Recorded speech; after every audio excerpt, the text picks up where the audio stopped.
À la une des journaux à Bombay, l'horreur des événements de la veille.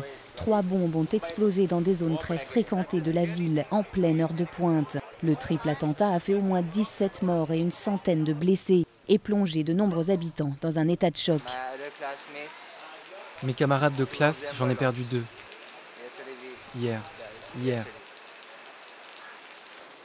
Personne n'a encore revendiqué ces attentats, mais le gouvernement a affirmé que tout groupe hostile à l'Inde était suspect. Les experts et les commandos antiterroristes sont à la recherche de preuves.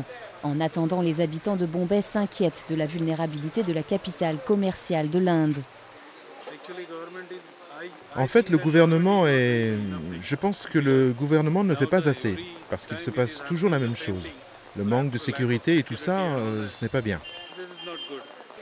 Je pense que les terroristes deviennent de plus en plus dangereux pour Bombay. Les gens devraient faire attention à eux et la police devrait s'occuper de Bombay. Cette attaque est la plus meurtrière sur le territoire indien depuis 2008. En novembre de cette année-là, un commando de 10 hommes avait fait 166 morts à Bombay, au terme d'un siège de 60 heures, imputé à des terroristes basés au Pakistan. La communauté internationale a fermement condamné ce nouvel acte de terrorisme. Nous condamnons ces actes méprisables de violence menés pour semer la peur et la zizanie. Les auteurs doivent savoir qu'ils ne gagneront pas. Dans les 20 dernières années, des centaines de personnes sont mortes dans des attaques à Bombay. Et pour beaucoup ici, le compte à rebours vers la prochaine attaque a déjà commencé.